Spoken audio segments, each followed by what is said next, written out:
Hello everyone, this is सांजलि और आज के वीडियो में हम स्टॉक मार्केट से रिलेटेड एक कंसेप्ट डिस्कस करेंगे जो है डिविडेंड और कई सारी चीज़ें जो डिविडेंड से रिलेटेड हैं।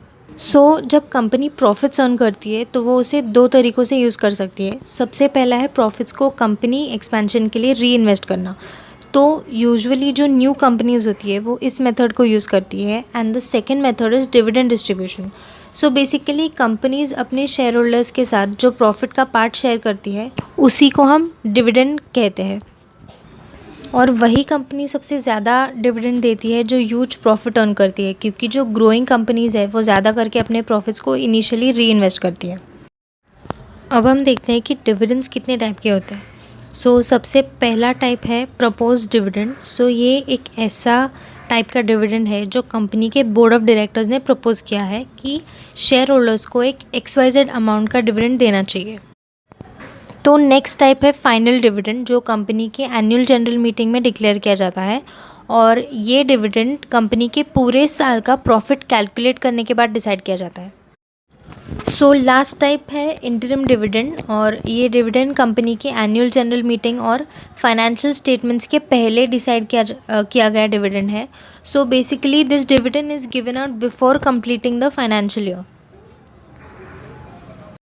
जब कंपनी डिविडेंड डिक्लेयर करती है तो उससे रिलेटेड कई सारे इम्पॉर्टेंट डेट्स है, तो अब हम वो डिस्कस करेंगे। पहली डेट है dividend declaration date, which is quite easy to understand. इस डेट पे board of directors dividend declare करते हैं और इसमें वो डिविडेंड का रेट भी अनाउंस करते हैं।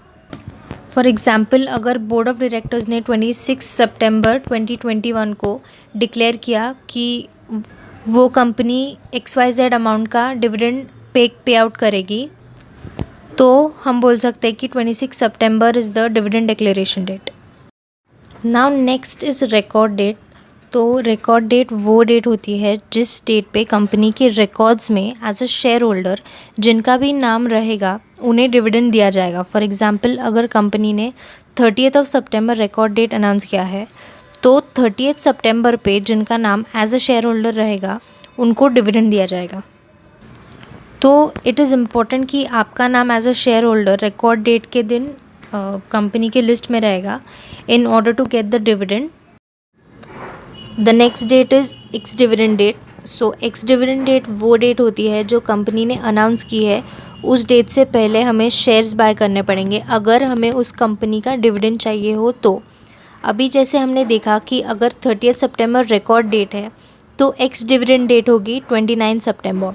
इसका मतलब हमें 29 सितंबर से पहले उस कंपनी के शेयर्स बाय करने होंगे, तब जाके रिकॉर्ड के दिन हमारा नाम as a share holder company के रिकॉर्ड्स में रहेगा।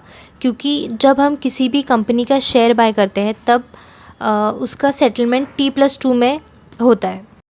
मतलब अगर हमें उस कंपनी का शेयर 28 सितंबर को लिया है तो 28 सितंबर को हम कंसिडर करेंगे एज T, मतलब ट्रेड डेट, एंड 29 सितंबर को हम कहेंगे T+1 जो होगी एक्स डेट, और 30 सितंबर जो है रिकॉर्ड डेट उस दिन होगा T+2, मतलब हमारे शेयर का सेटलमेंट हो जाएगा और हमारा नाम as a share holder company के रिकॉर्ड में दिखेगा।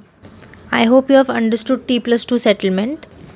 बेसिकली एक्स डिविडेंड डेट से पहले शेयर खरीदना इम्पोर्टेंट है सो दैट उसका सेटलमेंट रिकॉर्ड डेट से पहले हो जाता है and we get the dividend. Now the last date is payment date, which is quite simple to understand. Payment date वो डेट है जिस दिन हमें as a share holder dividend मिलेगा।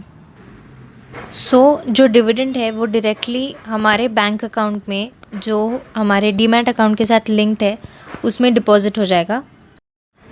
That's it about this video. आज के video में हमने देखा कि डिविडेंड्स क्या है, डिविडेंड्स के अलग अलग types, then various dates that are related to dividend like declaration date, ex dividend date, record date and payment date. ये सारी चीज़ें हमने डिटेल में देखी। One of the main benefits of investing in a dividend paying company is that we know or we are sure that this company is quite healthy in the financial position, because unhealthy companies are generally not in a position to provide dividends to their shareholders. I hope you liked today's video. If you did, do like, share and subscribe to our channel, and also hit the bell icon to get more video updates. You can also follow us on Instagram to stay in touch. This is Sanjali from UA Capital. Your investment journey starts here.